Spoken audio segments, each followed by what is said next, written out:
Assalamualaikum warahmatullahi wabarakatuh. Innal hamdalillah nahmaduhu wa nasta'inuhu wa nastaghfiruh wa na'udzu billahi min syururi anfusina wa sayyiati a'malina. May yahdihillahu fala mudhillalah wa may yudlilhu fala hadiyalah. Asyhadu an la ilaha illallah wahdahu la syarikalah wa asyhadu anna Muhammadan abduhu wa rasuluh. Amma ba'd. Hadirin ikhwatu iman, jemaah Majelis Tafsir Illiyin yang mudah-mudahan senantiasa mendapatkan hidayah dan maghfirah Allah Subhanahu wa taala.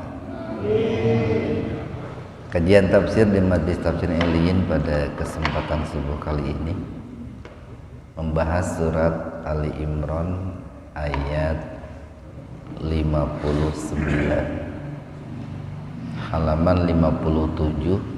Ali Imran ayat 59. Kita bahas tajwidnya dulu. Inna gunnah, karena nun bertasdid ya. Gunnah itu mendengung, biar terdengar mendengung, tahan dua ketukan. Matala mad tabi'iyya sa mad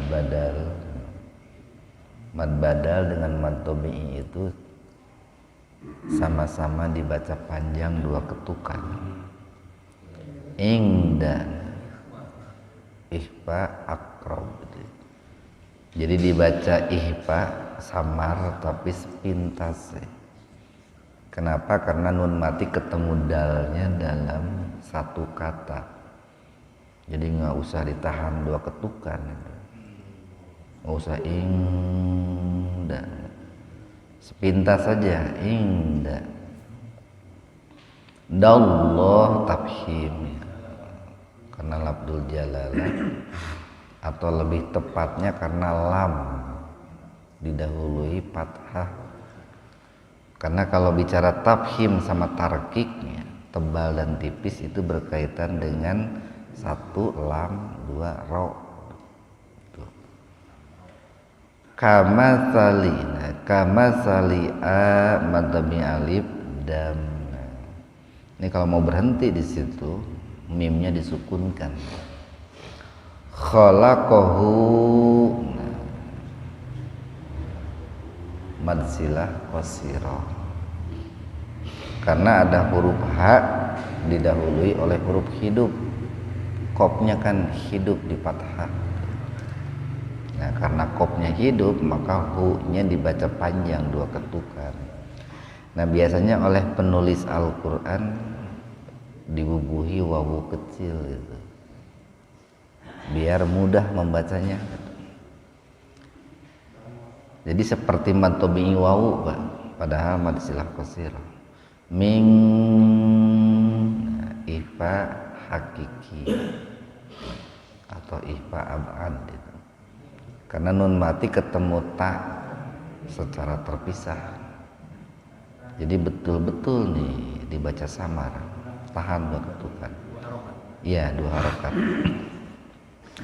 Turo nama domi alif bing, nah, ipa kiki, ini dua harokat nih. Karena kasrotain bertemu sa secara terpisah.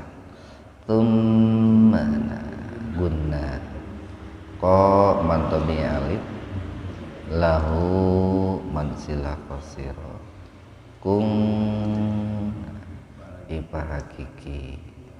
Sama ini dibaca panjang dua harokat atau ditahan dua harokat. Fayakun mad arili sukun. Ikhwanu fiddin arsadakumullah. Ali Imran ayat 59 ini Allah mengawali firman-Nya dengan harfut taukid, yaitu dengan huruf yang berfungsi untuk menguatkan atau menegaskan.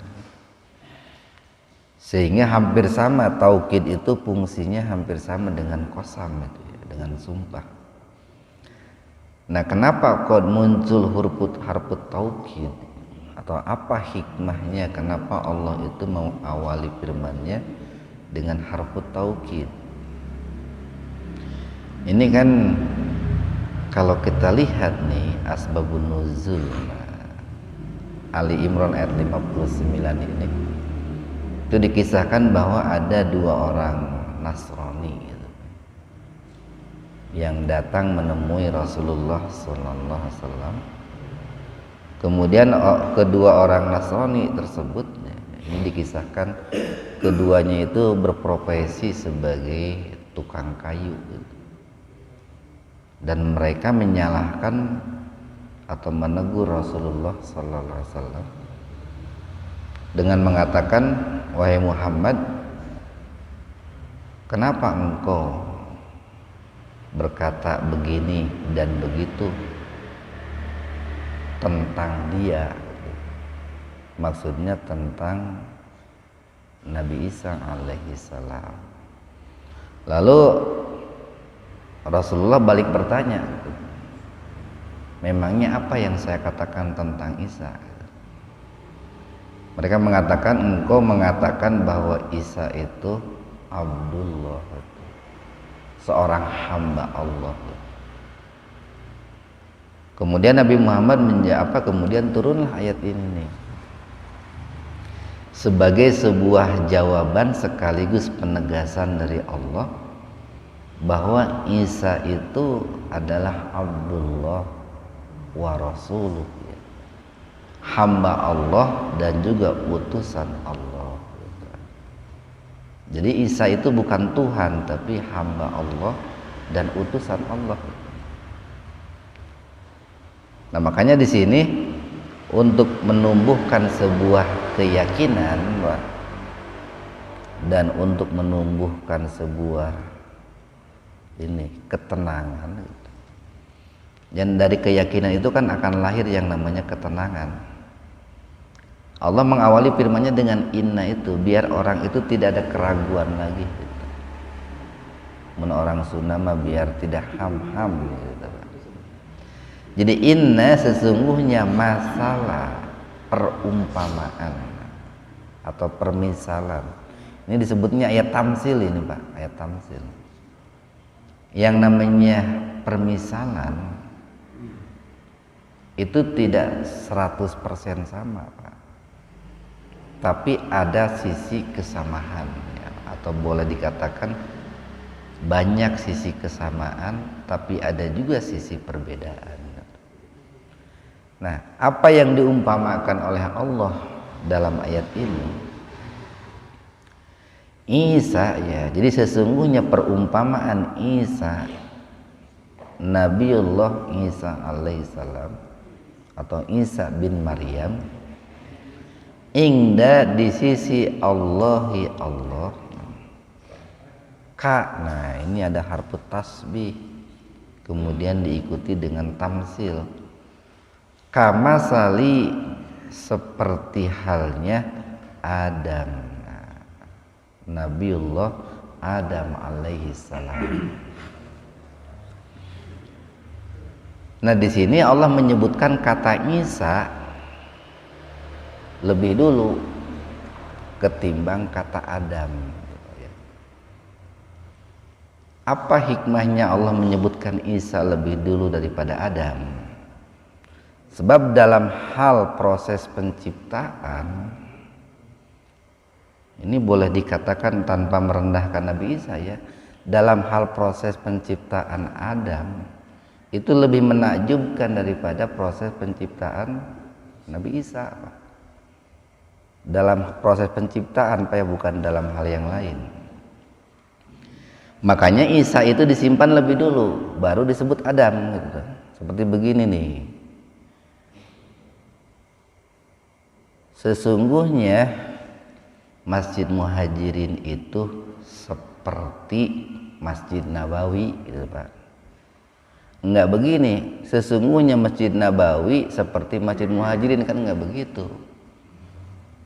Kenapa? Karena Masjid Nabawi kan lebih bagus Pak, lebih makmur.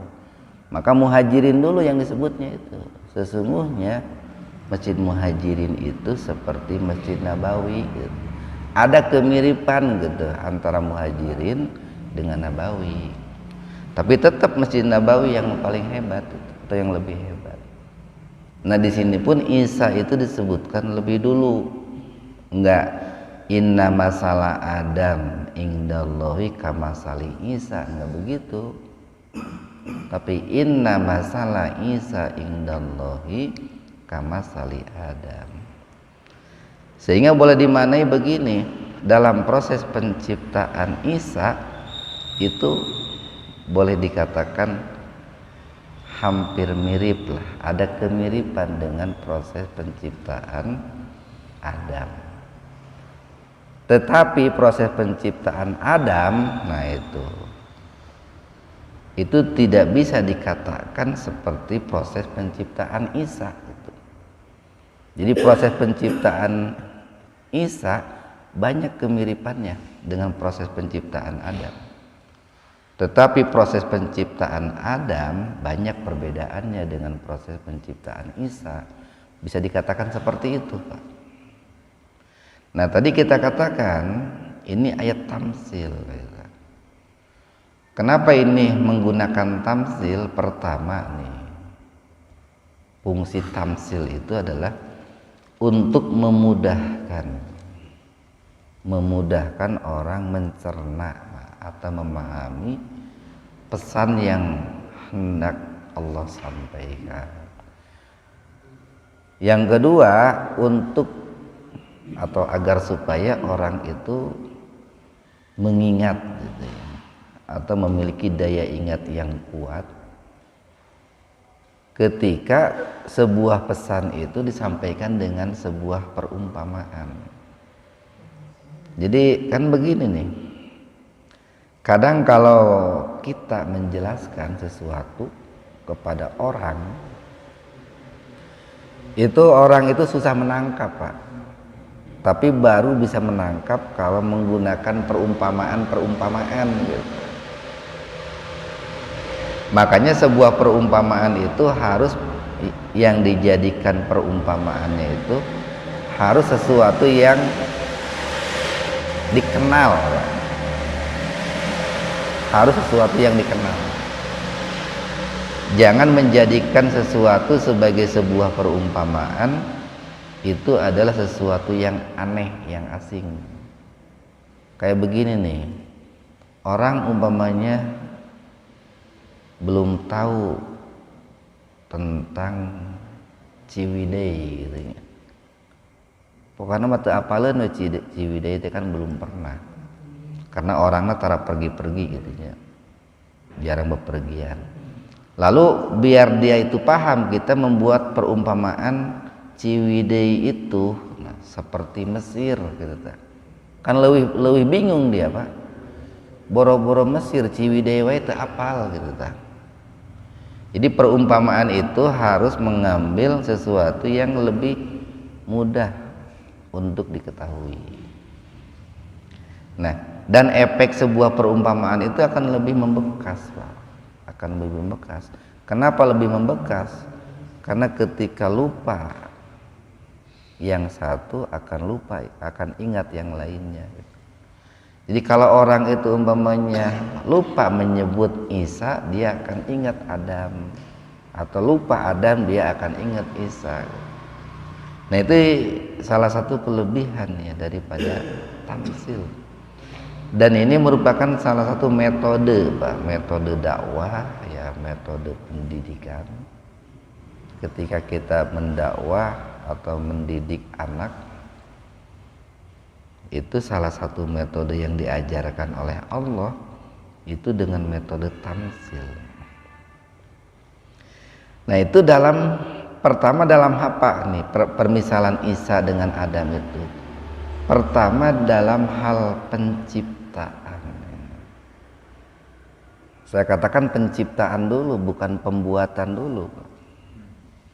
Bukan proses pembuatan, dalam proses penciptaan. Apa mencipta itu? Nah, mencipta itu kan masih dalam tataran ide, Pak. Yang namanya mencipta itu masih dalam tataran konsep, dalam tataran akal. Kayak begini nih, sekarang umpamanya hari ini nih,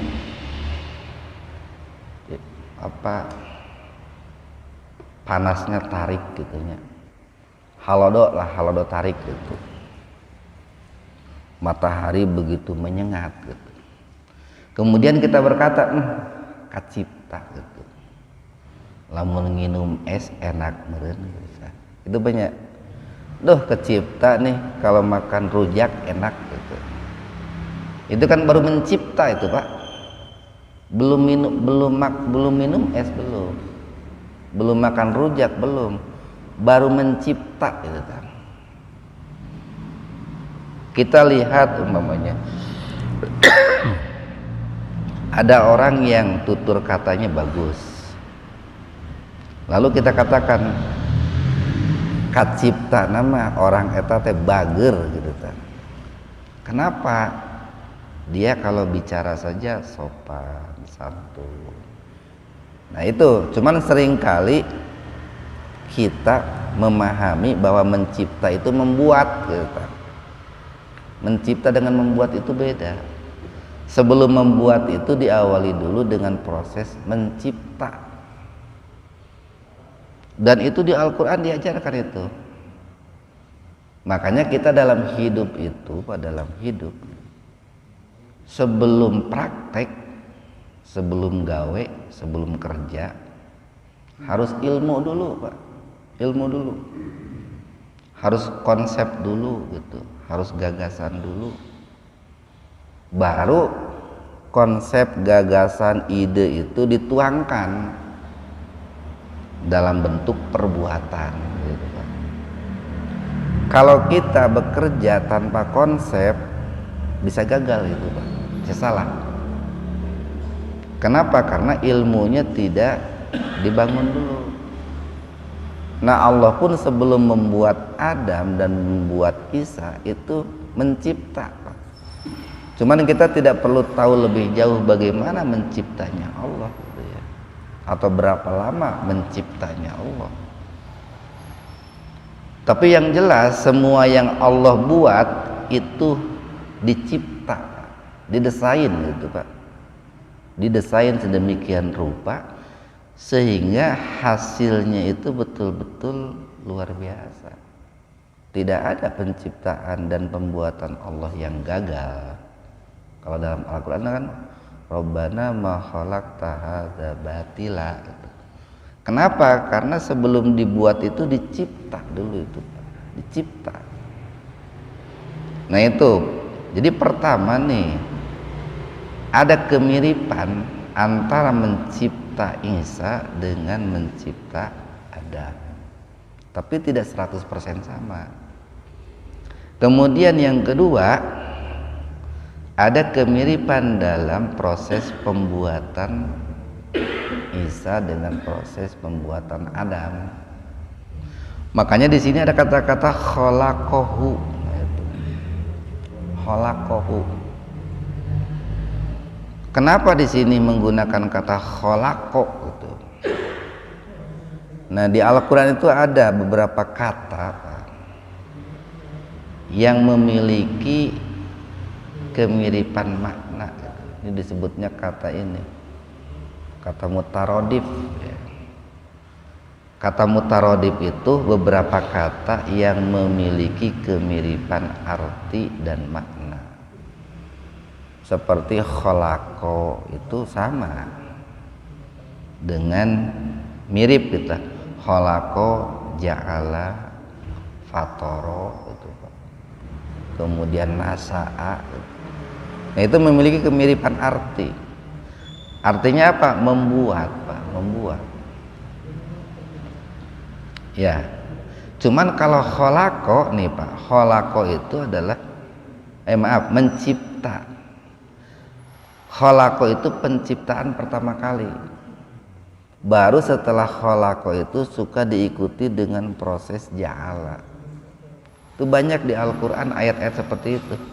Allah itu kholako dulu, mencipta dulu, baru diikuti dengan ja'ala, dengan nasa'a. Bahkan ada yang lebih dulu daripada kholako, yaitu fatoro, itu fatirus samawati wal itu kan ada di Al-Quran tuh, fatirus samawati wal ard. Nah, kenapa kok lebih dulu fatir itu? Nah, karena penciptaan langit dan bumi itu lebih dulu daripada penciptaan manusia kan, gitu. Lebih dulu.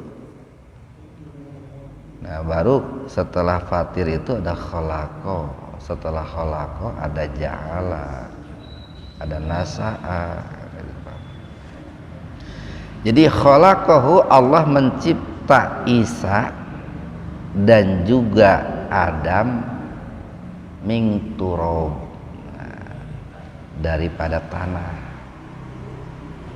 Kalau mau diurut bahasanya begini, pertama Allah itu mencipta, mendesain, kemudian membuat. Bahannya itu apa gitu, bahan dasarnya itu turab, nah itu tanah.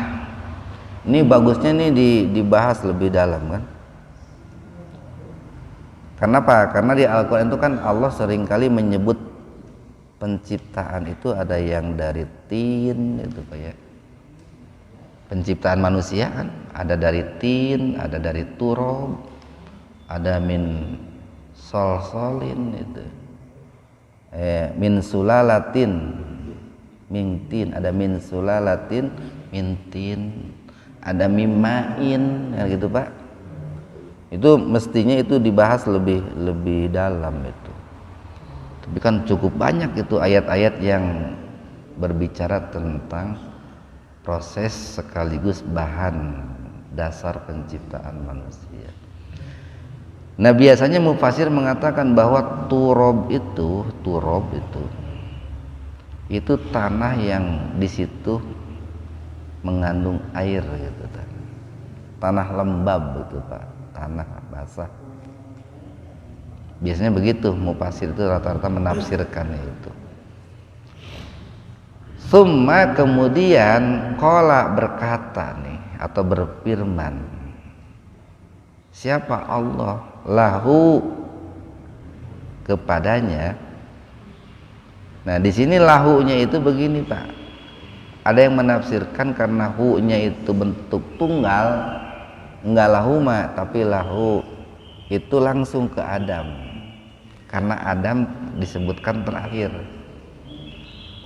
Jadi kemudian Allah berkata kepada Adam itu kun, jadilah. Fa, nah ini kunnya itu fi'il amr itu Pak, perintah. Fa-nya itu fa sababiyah. Disebabkan kalimat kun itu, disebabkan kalimat kun, yakun, maka jadi. Nah, makanya sering disimpulkan bahwa proses penciptaan Isa dengan Adam itu diciptakan oleh kalimat Allah. Kalimatnya itu apa? Kalimat kun. Kalimat kun, Pak. Kenapa disebut kalimat kun? Karena baik di ayat ini ataupun di ayat yang lain, seperti dalam surat Yasin itu kan ada, innama amruhu idza arada syai'an ayyaqula lahu kun fayakun. Nah, cuman di dunia ini hanya dua makhluk yang namanya manusia yang diciptakan oleh Allah dengan kalimat kun itu Pak. Hanya dua. Satu Nabi Adam, dua Nabi Isa. Nah, lalu kenapa kok Isa disebutkan lebih dulu baru Adam? Kan tadi Karena dalam proses penciptaan dan pembuatan Adam itu boleh dikatakan lebih menakjubkan gitu, dari proses penciptaan dan pembuatan Isa. Kalau Isa kan hanya tanpa ayah, Pak. Jadi lahirnya Nabi Isa kan tanpa ayah saja gitu. Tapi kalau lahirnya Nabi Adam tanpa ayah dan tanpa ibu gitu, Pak. Itu kan lebih luar biasa itu. Nah, mestinya kalau mau mentuhankan, mau menuhankan, Adamlah yang lebih tepat dituhankan itu, Pak. Karena menakjubkan kalau gitu, Pak. Tapi kan tentu tidak boleh menuhankan Adam. Tidak boleh menuhankan Adam. Seperti tidak bolehnya menuhankan Nabi Isa. Nah, itu secara logika kalau mau dituhankan Adam lebih pantas itu. Karena penciptaannya lebih menakjubkan. Tapi tentu dua-duanya tidak boleh. Makanya ayat ini merupakan jawaban atas pertanyaan dua orang Nasrani profesinya tukang kayu tadi. Dijawab tuh oleh Allah gitu. Seolah-olah dari ayat ini tersirat sebuah isyarat begini, kalau kalian itu ingin menuhankan, maka Adamlah yang lebih tepat dituhankan. Nah, namun dikarenakan Adam itu tidak pantas atau tidak boleh dituhankan, maka terlebih-lebih Nabi Isa alaihissalam. Namun karena Adam itu seorang hamba Allah dan juga Nabi Allah, maka terlebih-lebih yang namanya Nabi Isa alaihi salam. Nah, begitu, Pak. Kita lanjutkan nih ayat 60. Al-haqqu, nah, yang hak itu. Nah, mana yang haknya itu? Ya tadi, Pak. Proses penciptaan Isa dan Adam itu al-haq itu. Suatu proses penciptaan dan pembuatan yang benar gitu.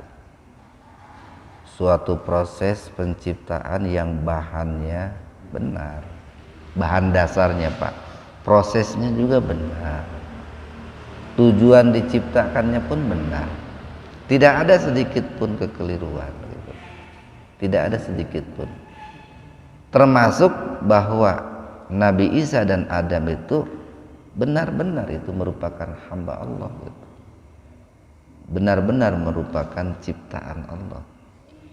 Mirabbika, dari Rabbmu, nah, fala maka janganlah takun kamu menjadi. Nah itu, Pak. Nah ini bahasa Arab nih, Pak. Tadi ada kun, ada yakun, ada takun. Nah itu kata dasarnya sama itu, Pak. Arti dasarnya sama. Jadi fala takun maka janganlah kamu menjadi minal mumtarin, termasuk golongan orang-orang yang ragu. Artinya bahwa kita harus yakin bahwa Nabi Isa itu hamba Allah. Kita harus yakin Nabi Adam itu hamba Allah. Jangan ada keraguan sedikit pun, Pak. Ini kan logikanya logika yang sangat sederhana sekali, Pak. Permisalan yang Allah buat itu adalah permisalan yang sangat sederhana. Ayat 61 nih. Faman maka barang siapa hajaka. Nah, haja itu sengaja. Haji itu kan orang yang bersengaja mengunjungi suatu tempat dalam rangka ibadah gitu. Jadi maka barang siapa yang bersengaja, Pak, dengan niat gitu, atau bahasa barudak mah niat banget lah gitu. Barang siapa yang bersengaja menentangmu wahai Muhammad. Jadi antara haji dengan hujjah itu ada korelasi kuat, Pak. Hujjah itu argumentasi, Pak. Berhujjah, berdiskusi, berdebat. Itu kan sengaja itu. Sama dengan bersengajanya orang menunaikan ibadah haji. Jadi barang siapa yang mendebatmu dengan sengaja, dengan niat wahai Muhammad, fihi, hi-nya itu kembali kepada tadi proses penciptaan Isa dan Adam. Mimba dima, nah setelah, kenapa nih ada ma? Karena setelah mimba di, setelah ba'di itu kata kerja. Kalau kata benda itu nggak pakai ma. Jadi kayak ini, ba'dal fathi gitu. Al fathu itu kan bukan kata benda. Tapi karena ini ja'aka itu kata kerja, ja'aka itu kata kerja, maka biasanya di Al-Quran atau hadis setelah ba'dun itu ada kata ma. Sebetulnya sama, mim ba'di dengan mim ba'di ma itu artinya sama, cuman tergantung yang mengikuti setelah ba'dun. Kalau mim ba'di diikuti kata kerja pakai tambahan ma, tapi kalau nggak diikuti kata kerja atau dengan kata benda maka tanpa ma. Itu misalnya mimba di dzalik, nah itu Pak, nggak pakai ma itu. Kalau pakai ma kan jadi nggak enak, mimba di ma dalik, jadi nggak enak itu Pak, susah. Jadi barang siapa yang membantahmu wahai Muhammad tentang proses penciptaan Isa dan juga Adam, atau tentang kedudukan Isa setelah datang kepadamu minal ilmi, nah dari ilmu, dari pengetahuan, fakul maka katakanlah, ta'alau kemarilah kalian, nad'u, nah kita seru nih, atau kita panggil, kita ajak. Siapa? Anak-anak kita, anak cucu kita. Wa abna'akum, dan anak-anak kami. Wa abna'akum, dan juga anak-anak kalian. Wa dan nisa'ana, istri-istri kami. Wa nisa'akum, dan juga istri-istri kalian.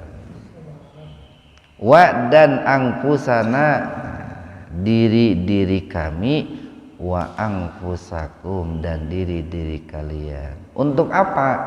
Tsumma, kemudian nabtahil, kita bermubahalah itu Pak. Apa mubahalah itu? Nah, ibtahala yabtahilu itu arti dasarnya itu sama dengan ini Pak, ijtahada yajtahidu, bersungguh-sungguh. Jadi mubahalah itu begini, ada dua orang Pak, atau lebih ya. Kemudian mereka itu bersungguh-sungguh gitu, berdoa, nah, tapi doanya itu dalam rangka melaknat satu sama lain. Berdoanya kepada Allah biar Allah melaknat satu sama lain atau melaknat mereka manakala mereka itu berdusta gitu Pak. Nah ini kalau lihat asbabun nuzul, sebab-sebab turunnya ayat ini begini nih, dikarenakan orang-orang Nasrani ya, ini kalau baca dalam kisahnya Nasrani Najran itu, mereka itu tetap kekeh gitu, membantah Rasulullah Sallallahu Alaihi Wasallam. Mereka tidak percaya kalau Nabi Isa itu seorang hamba, kekeh menganggap Nabi Isa itu sebagai Tuhan.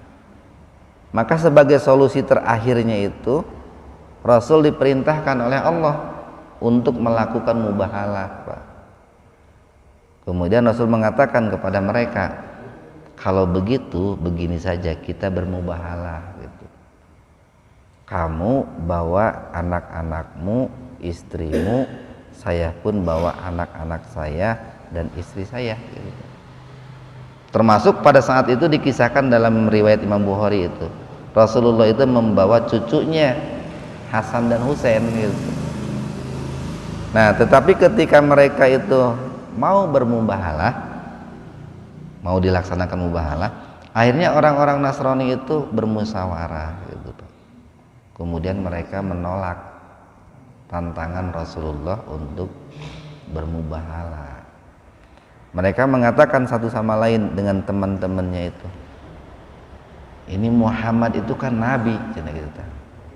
Kalau seandainya kita bermubahalah, maka pasti malapetaka akan menimpa kita dan keturunan kita. Sudah kita urungkan saja, batalkan saja mubahalahnya gitu. Maka pada saat itu dikisahkan sebagai gantinya mereka itu membayar jizyah, membayar denda atau membayar ini semacam uang jasa perlindungan itu. Nah, itu sebagai solusi yang Allah perintahkan kepada Rasulullah ketika mereka itu tidak mau menerima apa yang disampaikan oleh Rasulullah atau kekeh petekeh menolak gitu. Iya. Mengenai mubahalah ini mubahalah kan bisa terjadi dengan 3 perkara. Iya. Perkara yang pertama, ada orang yang tahu salah, tapi nekat mau bermubahalah demi mempertahankan gengsinya. Pasti kita tahu resikonya. Yang kedua, orang yang bersalah dan orang yang yakin betul seperti barusan ya, yang satu orang yang tidak percaya bahwa Nabi Isa itu apa? Hamba Allah. Ya, hamba Allah. Yang satu yakin bahwa Isa itu hamba Allah. Dasarnya ayat atau wahyu seperti misalkan Rasulullah. Sehingga diucap mubahalah. Tetapi yang satu itu kan dia berarti meyakini bahwa saya itu tidak berdasarkan kebenaran, maka dia nggak berani, takut dengan siksa Allah. Sekarang satu lagi, misalnya dua-duanya merasa sangat yakin benar, tetapi dua-duanya tidak, bukan ini, hanya Allah yang tahu bahwa salah satu di antara mereka itu salah. Nanti hukumnya di hadapan Allah bagaimana tadi? Iya, terima kasih. Nah, makanya begini Pak, dalam proses mubahalah itu, pertama nih, orang yang mubahalah itu harus orang-orang yang baligh, berakal gitu Pak ya. Tidak boleh orang yang belum baligh bermubahalah, atau tidak boleh orang-orang yang tidak mengerti apa mubahalah dan apa konsekuensi mubahalah itu bermubahalah. Dua orang Nasrani tadi tahu konsekuensinya Pak. Mereka mengerti mubahalah itu apa, resikonya apa, ngerti. Terlebih-lebih Rasulullah. Nah, bagi orang yang tidak tahu apa yang dimaksud mubahalah dan bagaimana resikonya bermubahalah, tidak boleh. Yang ketiga, bermubahalah itu merupakan solusi terakhir Pak. Jadi jangan begini, jangan sebuah persoalan itu kemudian langsung diselesaikan dengan mubahalah tanpa melalui proses penyelesaian yang lain. Itu harus solusi terakhir itu. Solusi terakhir. Kemudian mubahalah itu harus dalam persoalan-persoalan yang besar gitu Pak. Dalam persoalan-persoalan yang besar. Jangan dalam persoalan-persoalan yang kecil. Kenapa? Karena resiko yang akan terjadi atau ditimbulkan dari sebuah mubahalah itu kan itu menyangkut keselamatan gitu. Menyangkut keselamatan, menyangkut selamat dan tidaknya seseorang gitu. Nah, kalau nih, bagaimana kalau seandainya dua-duanya salah dan mereka yakin bahwa diri mereka itu salah, gitu Pak. Pasti tidak akan terjadi mubahalah itu kalau dua-duanya yakin bahwa mereka itu salah. Nah, yang rumit itu bagaimana kalau dua-duanya itu merasa yakin bahwa dua-duanya itu benar gitu Pak, bahwa dua-duanya itu benar gitu kan. Nah, bagaimana pertanggungjawaban kelak dari sisi Allah? Sebetulnya begini nih, kalau bicara mubahalah itu konsekuensinya di dunia itu Pak. konsekuensinya itu. Jadi laknat yang Allah timpakan gitu, lebih cenderung gitu, saya katakan lebih cenderung kepada dunia. Makanya bahasa dalam mubahalah itu biasanya kata-kata laknat, bukan kata-kata azab gitu, tapi kata-kata laknat. Nah kalau dua-duanya yakin bahwa dua-duanya itu benar, sebetulnya begini nih Pak, sebelum terjadi yang namanya mubahalah itu kan ada diskusi, ada debat gitu Pak ya. Dari diskusi dan dari debat itulah nanti akan diketahui bahwa seseorang itu benar atau salah gitu. Makanya harus ada proses itu tuh. Jadi umpamanya nih si A dengan si B mau bermubahalah, itu ada diskusi, ada perdebatan. Nah ketika perdebatan itu seseorang itu akan mengetahui ini saya ini salah gitu. Tapi karena gengsi gitu, saya akan tetap mempertahankan pendapat saya. Tetapi kalau tidak ada diskusi, tidak ada perdebatan, kemungkinannya tadi orang itu merasa benar padahal salah gitu. Karena tidak ada diskusi.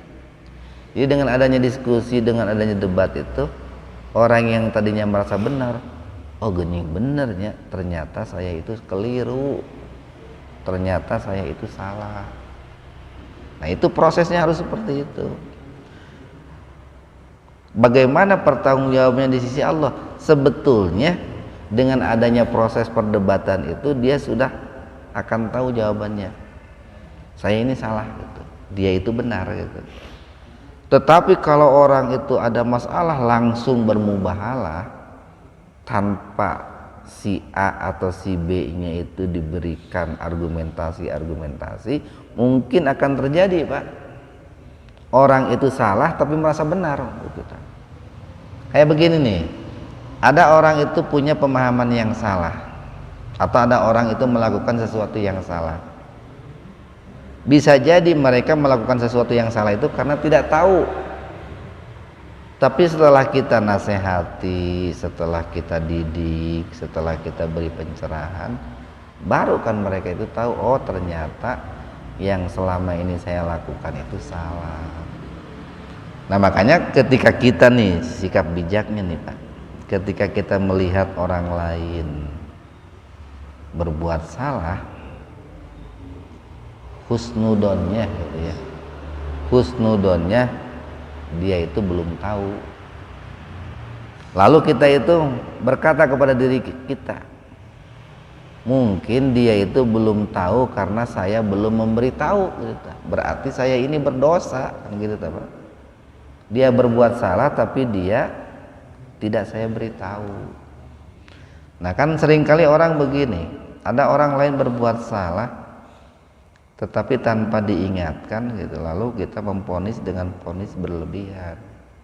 Nah mestinya kan di samping memvonis ya, kita nanya juga ke kita, upaya kita meluruskan orang itu sudah sampai di mana gitu ta. Bisa jadi dia itu berbuat salah selama ini karena tidak ada yang memberitahu bahwa itu salah. Nah dalam bermubahalah pun ini karena terlebih-lebih resikonya besar Pak, ada itu harus ada yang namanya argumentasi. Seperti halnya nih argumentasi yang Allah ajarkan kepada Rasulullah, inna masalah Isa indallah kama sali Adam, dan seterusnya.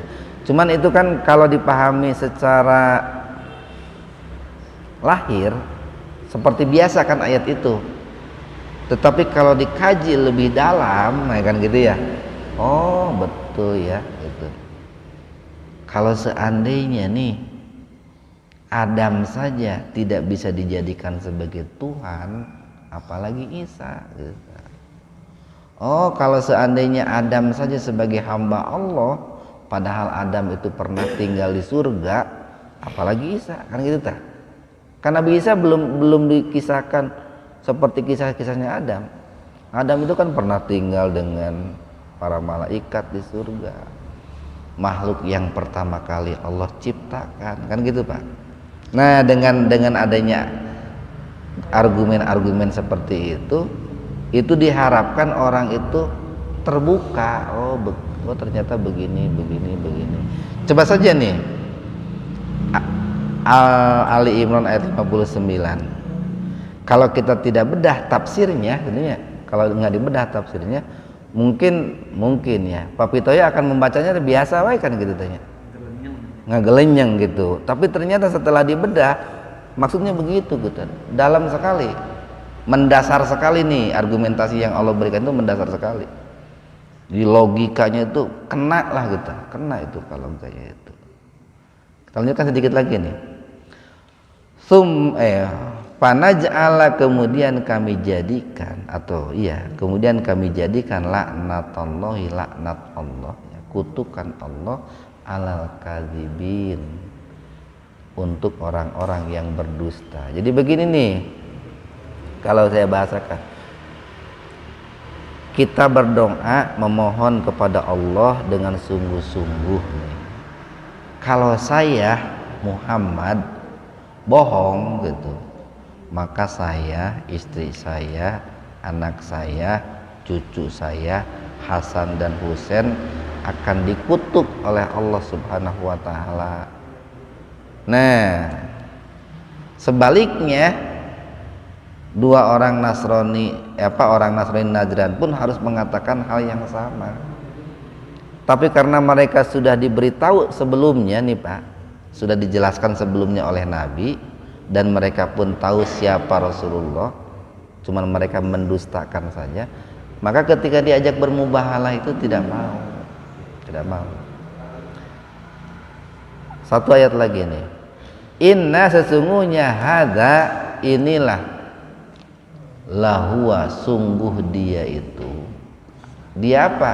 Al-qasasul haq, kisah tentang penciptaan Isa dan kisah tentang penciptaan Adam itu bukan dongeng gitu Pak, bukan, tetapi kisah gitu. Makanya itu harus dibahas, apa bedanya kisah dengan cerita, kisah dengan dongeng kan gitu Pak. Kita sering katakan dongeng mah do-nya di sini Pak, terjadinya di do itu kan terjadinya Pak Heri, bahasa Inggrisnya kan do itu kan mengerjakan, terjadi, ngengnya di sana gitu. Jadi terjadinya di GBI gitu Pak, ngengnya di Tasik gitu. Maka selama perjalanan dari GBI ke Tasik itu kan banyak kebohongan itu Pak. Kayak halnya air kan dari hulunya jernih sampai ke hilir kan sudah keruh. Itu dongeng. Ini kisah yang Allah abadikan dalam Al-Quran. Itu kisah yang benar. Nabi Adam itu hamba, Isa pun hamba. Makanya diikut ini, wama dan tidaklah min ilahin illallah. Tidak ada ilah kecuali Allah. Tidak ada Tuhan kecuali Allah. Nah ini poin pentingnya Pak. Jadi fokus daripada kisah bahwa Allah menciptakan Isa seperti Allah menciptakan Adam itu, endingnya ini nih, wa ma min ilahin illallah, tidak ada ilah, atau sederhananya tidak ada Tuhan kecuali Allah. Isa itu hamba Allah, bukan Tuhan. Wa inna, dan sesungguhnya Allah itu lahuwa, sungguh dia itu Al-Aziz, yang maha gagah, Al-Hakim, dat yang maha perkasa. Terakhir, fa'in, maka jika tawallau, mereka berpaling nih Pak, fa'innallaha, maka sesungguhnya Allah alimun, itu lebih mengetahui, bil mufsidin, siapa orang-orang yang melakukan kerusakan. Nah, ini sebuah ancaman nih Pak, sebuah ancaman. Jadi orang itu sudah berdusta gitu Pak ya. Kemudian dinasehati tidak mau, diajak mubahalah juga tetap tidak mau sadar. Allah itu tahu siapa orang yang berdusta, siapa yang jujur, siapa yang melakukan kerusakan, siapa yang melakukan perbaikan. Dan tidak ada kerusakan yang lebih besar, Pak, kecuali kerusakan ketika orang itu menganggap ada Tuhan selain Allah. Itu kerusakan terbesar itu, Pak. Nah, inilah yang harus kita pahami, kemudian dijadikan sebagai sebuah keyakinan oleh kita umat Islam bahwa Al-Quran mengatakan seperti itu. Subhanakallahumma wa bihamdika asyhadu an la ilaha illa anta astaghfiruka wa atubu ilaik. Assalamualaikum warahmatullahi wabarakatuh.